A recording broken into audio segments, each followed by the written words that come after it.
We shall take a DC motor example and perform full state feedback on it. We shall go through the process of designing K, the controller gain matrix, and Nx and Nu as we discussed in an earlier video. We shall use Octave to do the design, and then later I shall also show briefly how it can be done using Python 2. Let us now consider a plant. The plant has a control input, and let us designate the control input as U, and at the kth time interval we designate it as UK, the value of the control input at the kth time interval.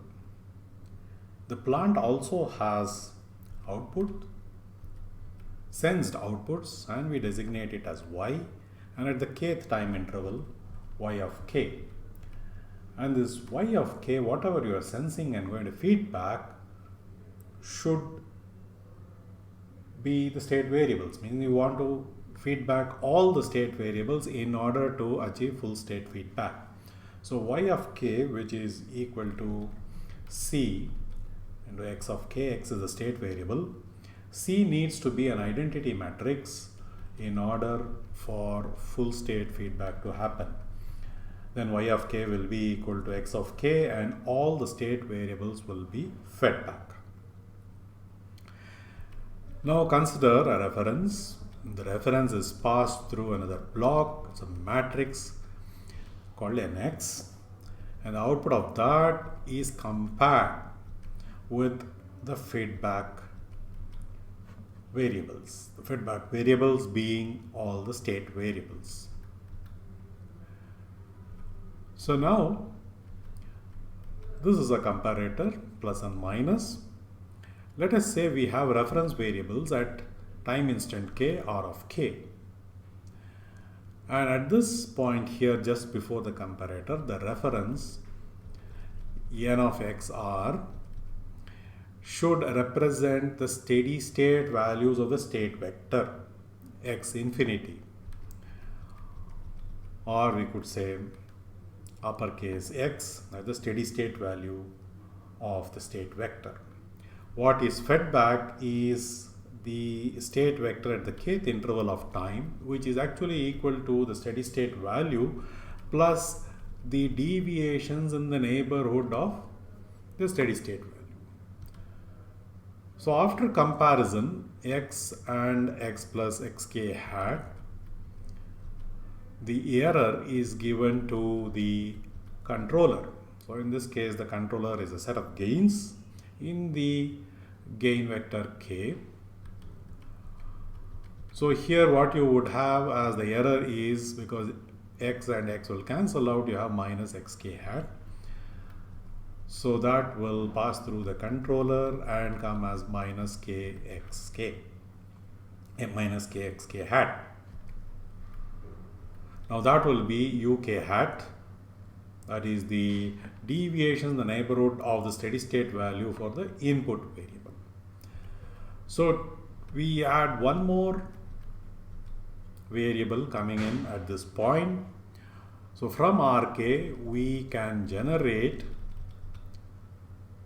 using another matrix NU,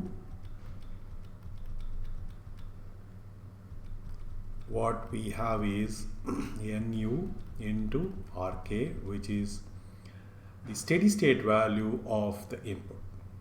So these two together will add up and then feed into the control as control input. So UK is actually U plus UK hat being the deviations in the neighborhood of the steady state value of the input U. So this is feed forward control, and our job is to design the value of K, the controller gains, Nx matrix and the Nu matrix. Nx matrix is used to generate the steady state vector using the reference input. Nu matrix is used to generate the steady state input vector from the input reference Rk.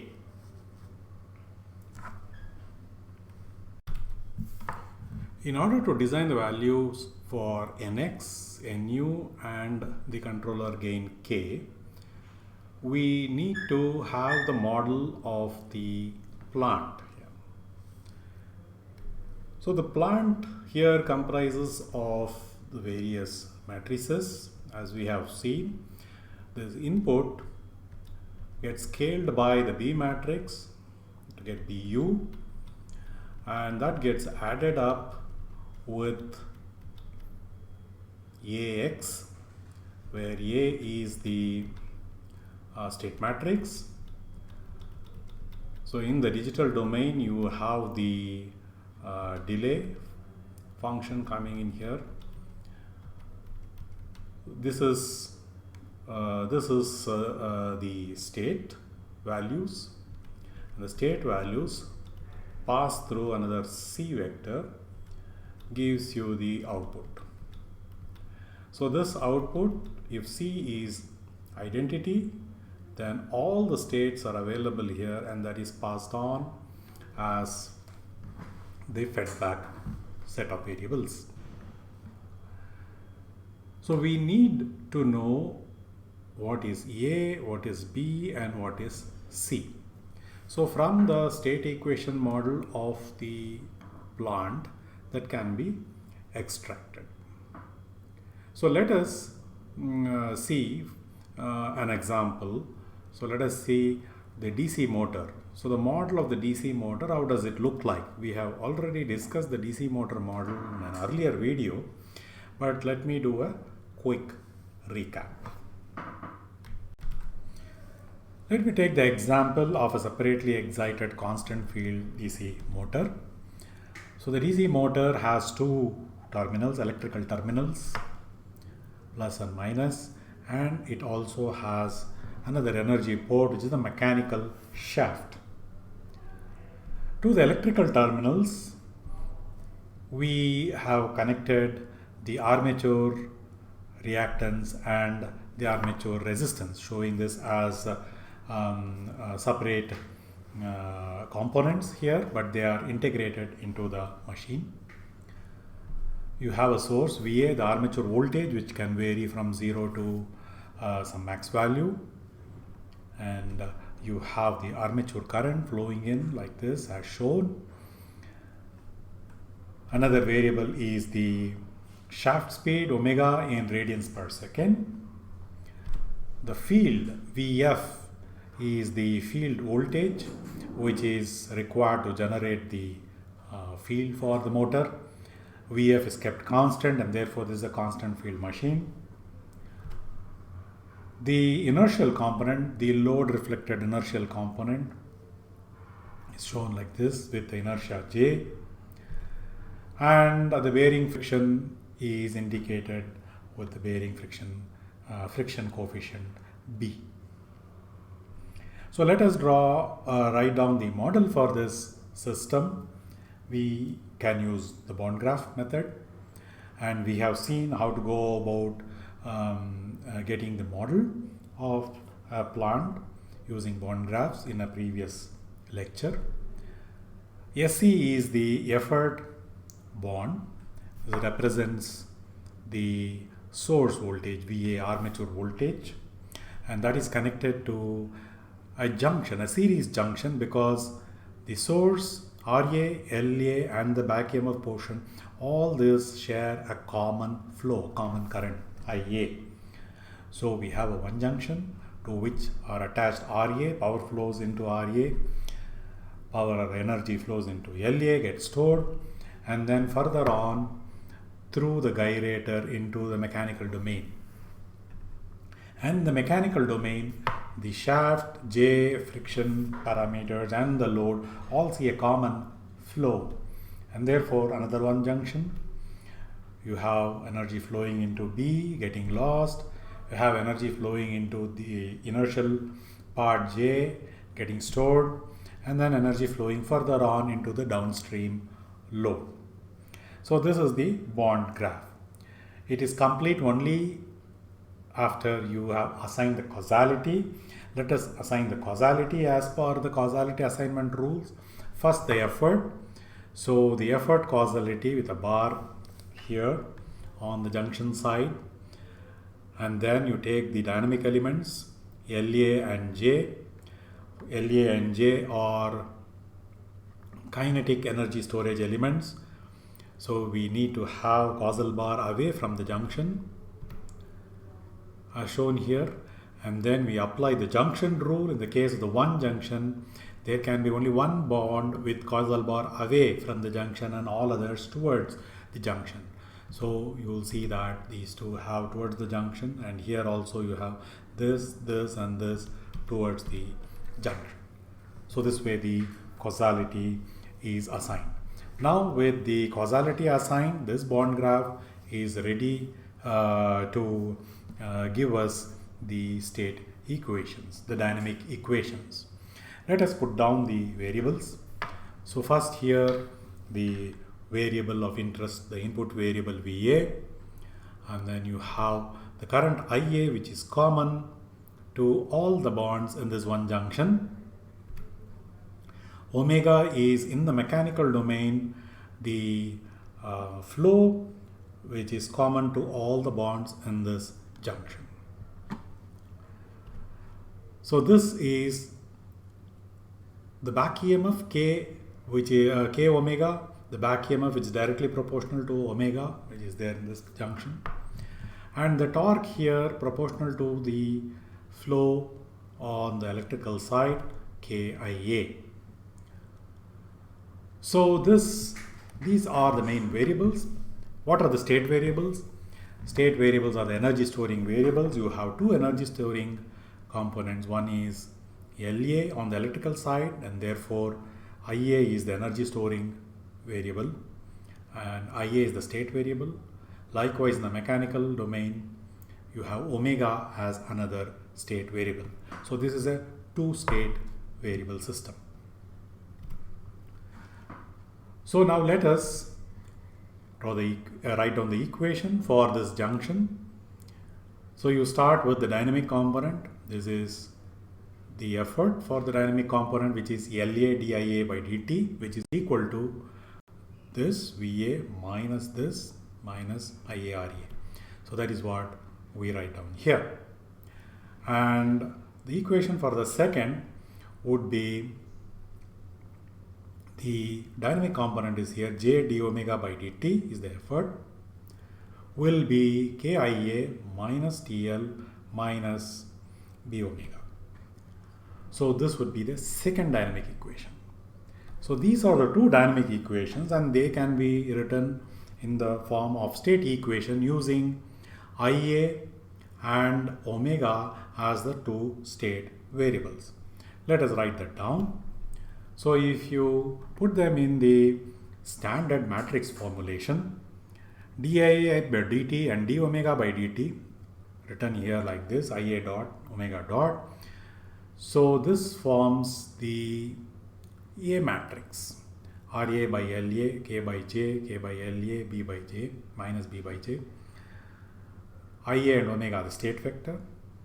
And then you have the B matrix. VA is the input, control input, and TL load torque, on which you don't have the control, is a disturbance input. So this is the state equation. This is the A matrix and this is the B matrix in the continuous domain. The continuous domain state equation needs to be converted to the discrete domain state equation before being used for the design of controller gain K and NX and NU. The output equation I have not indicated here, but that is y is equal to Cx, where C is an identity matrix and y will be equal to x, the state vector itself. Because we are talking of using this for a full state feedback problem, y will be the state vector itself. So now let me show you the Octave M file where this model has been implemented and converted to the discrete domain. We have seen this octave file earlier while doing the root locus design too, but again, as a recap, I will just show this again before we move forward. On the left side of the screen, I have the text editor where we shall start writing the octave script. On the right side, I have the octave GUI open where we can execute the scripts. So let me begin by a comment line stating that this script will provide the plant model of a DC motor, and then we display a title, the values of the DC motor parameters, and then we enter the parameters of the DC motor. The DC motor has several parameters. Let me open the state equation model of the DC motor that we just discussed, and you see that this is the state equation. You have the A matrix and the B matrix here. The A matrix contains the parameters of the DC motor. You have RA, armature resistance, LA, the armature reactance, K, the motor constant, J, the inertial component, B, the friction coefficient, and these are the parameters that are specific to a given DC motor. So we shall take an example DC motor, a practical DC motor, and estimate these parameters and plug in the values. Coming back to the script file, so let us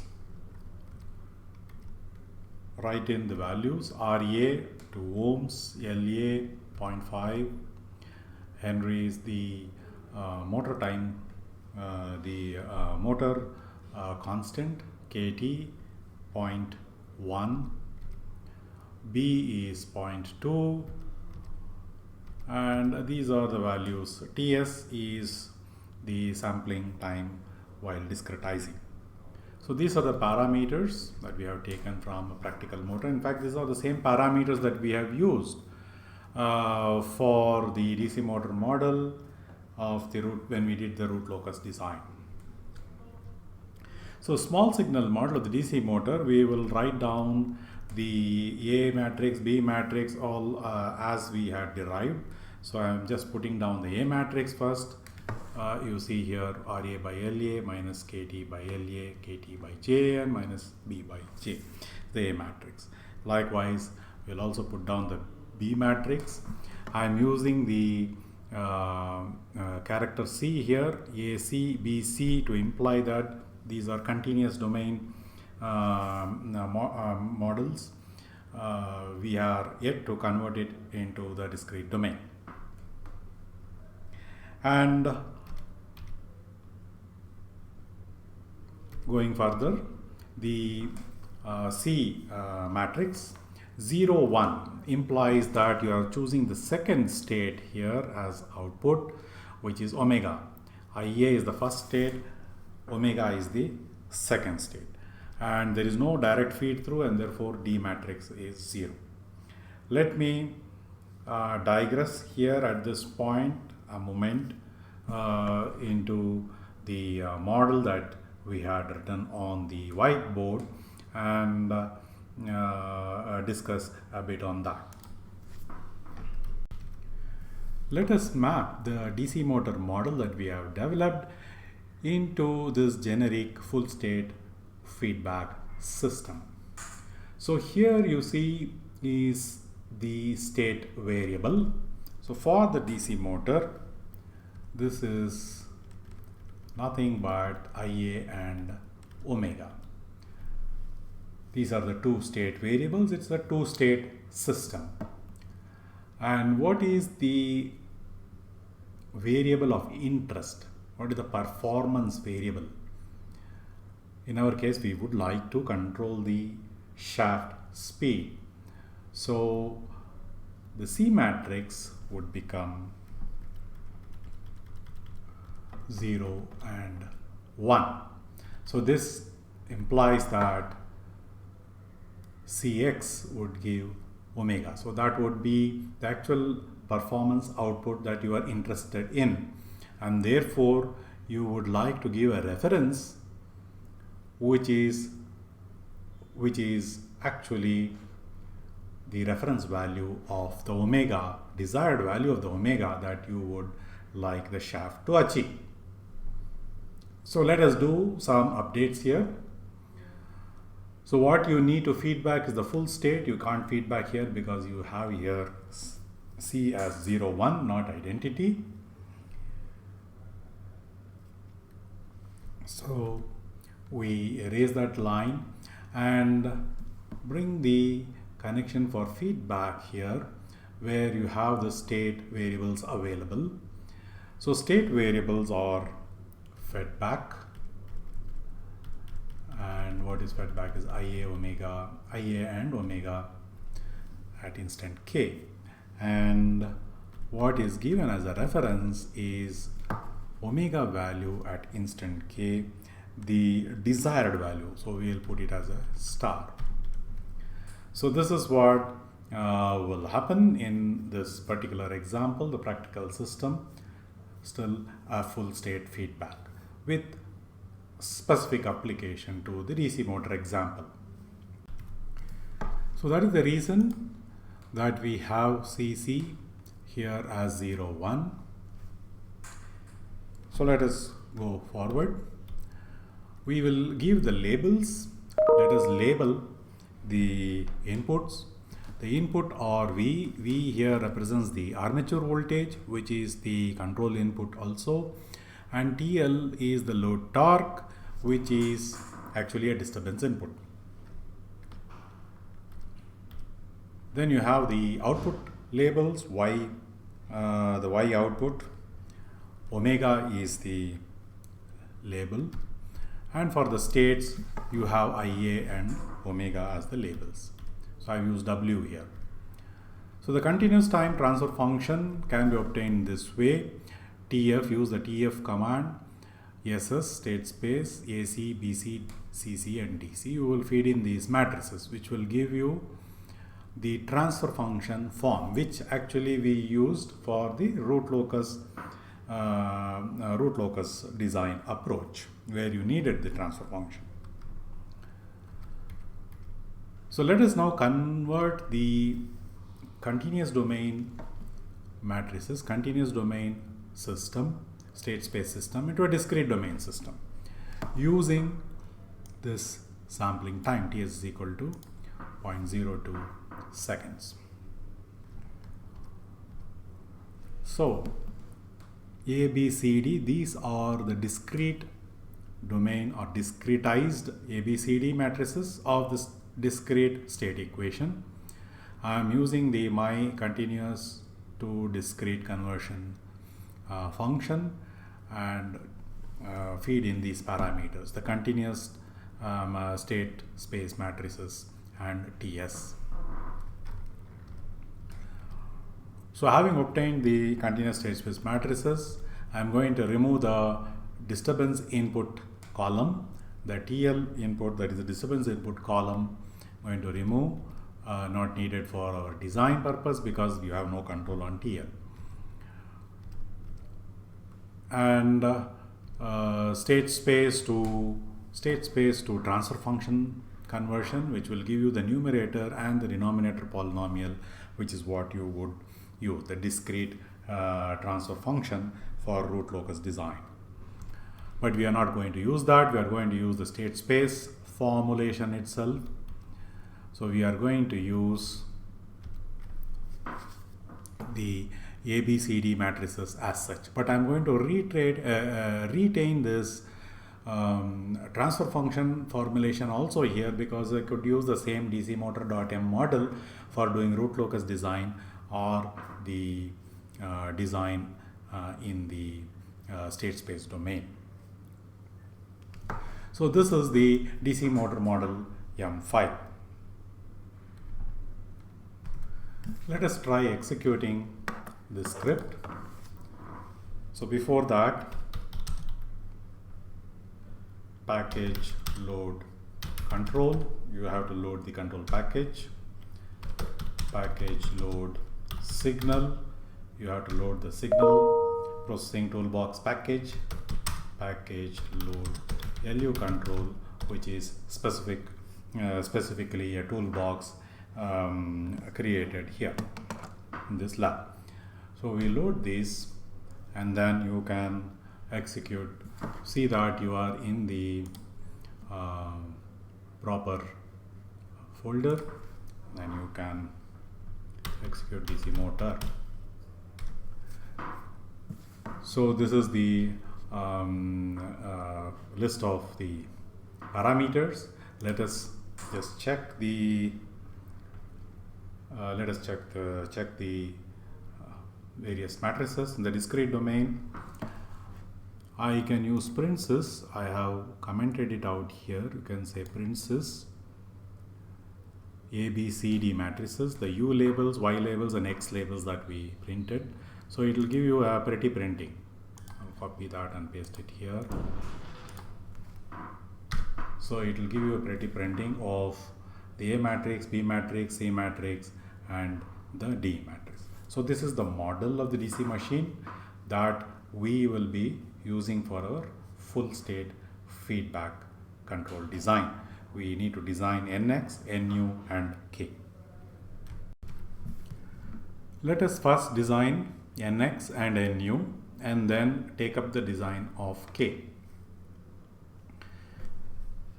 So we know from the last class that NX and NU can be calculated in this fashion. So we have derived this. So let me write it down. So NX and NU are matrices that can be calculated using the model A, B, C, D matrices in this fashion. So we have seen this. So NX and NU is equal to one matrix, which is a function of the A matrix, of the model, B matrix, C matrix, and the rest are all either zero or identity matrices.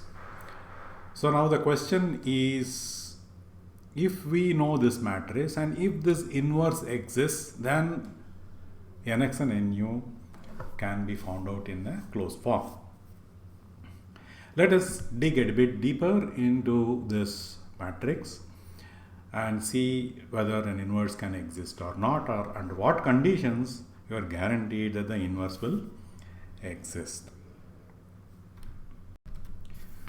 For this, let us focus a bit more on this plant and understand the three ports: the input port, the output port, and the sensor port. Let us go back to the model of the DC motor. This we have seen earlier. This is the dynamic equation, state equation, and this is the B matrix in the continuous domain. This of course is the A matrix in the continuous domain. So this VA here, the armature voltage, is the control input. This we call as the control input. We have control on this variable. However, this variable, the load torque, we have no control. This is a disturbance input. This is considered as a disturbance. So keep this in mind and let us go back and look at the matrices which design NX and NU. We know this expression. So this is the relationship which is used to find the values of NX and NU. Knowing the values of A matrix, B matrix, and the C matrix, NX and NU can be obtained, calculated. So let us look a bit into this matrix. Does this inverse exist? Let us find out. So let me make some space. Let me copy paste the plant and let us focus a bit on the ports. So we have the three ports here which I have highlighted. The input port, we have here the controlled output port, and then we have here the feedback port. So on the input side, we have two variables. We have seen that there are two input variables. One is the armature voltage and the other is the torque input. The armature voltage is the control input. We have discussed we have control over the armature voltage, but we have no control over the load torque. Load torque is considered as a disturbance input. Omega is the controlled output. So this is what is coming out from Cx. Y is equal to Cx. And here is the feedback port. And in our case here we are doing full state feedback, and for this specific example the states are Ia and omega, the armature current and omega. So let us put that down. So Ia and omega, these are the state, this is the state vector, and this is what will go for full state feedback. So now let us look at this matrix here. Now the A matrix is n by n. If there are n states, it will be n by n. I is also n by n. So overall this A minus I matrix is a n by n matrix if there are n states. And in our case, we have two states, Ia and omega, and therefore this is a 2 by 2 matrix. Now the B, the columns of B represent the control inputs, right? So here VA is the control input, TL is the disturbance input. We are not going to consider the disturbance. We are only going to take the control input. So there, in this case, there is only one control input. But in general, there can be m control inputs. So which means there can be m columns. In our case, there is only one. Next, to look at the controlled output. Omega in this case, and it will reflect in the number of rows of the C matrix. So if there is m controlled outputs, say, then you will have m rows. But it need not necessarily be m, it could be anything other than m. But only if it is m, this entire matrix will be square and an inverse is possible. In this case, of course, there is only one controlled output omega, and therefore it is 1. So in a general case, the number of controlled outputs and the number of control inputs should match if you need to have this matrix as square and to get an inverse value out of it. So if you have more number of controlled outputs, so you can land up in an underdetermined system or overdetermined system depending on the mismatch in the number of control inputs and the number of controlled outputs. But this estimate of nx and nu will work if the number of control inputs is equal to the number of controlled outputs. So this two should match in numbers. Then this matrix will be n plus m by n plus m matrix. And this will have a inverse. So the key takeaway is that the number of control inputs, blue highlighted, should be equal to the number of controlled outputs, green highlight, in order that this matrix is square, and then we will be able to determine inverse exists for this, and we will be able to determine nx and nu. So this is the condition for obtaining the two matrices. So let us now look at the program code for implementing or generating these NX and NU matrices, knowing the values of A, B and C. Let us write a script file for full state feedback design.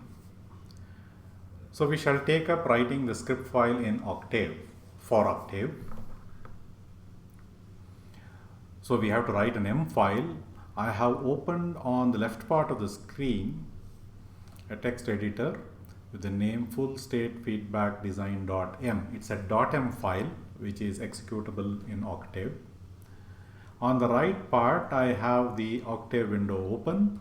So we will execute the script file that we are going to write here in Octave later. So let us start. Let us start by writing the script file up to the part where we can design the value of NX and NU. After designing the value of NX and NU, we will come to the part designing the controller gain, which will follow. So first, NX and NU. So this is a script file, the comment line that I am writing to demonstrate the time response plots and the use of full state feedback method to determine the controller gain. So this is our basic objective that we want to do. And the first task that we do is we load the required packages. We have 3 packages that to load: the control signal, the control toolbox, the signal toolbox, and the LU control toolbox that is locally made in our lab here. So we do that. Package load the control toolbox, and then package load the signal toolbox, and then package load LU control the toolbox, which is available as a resource.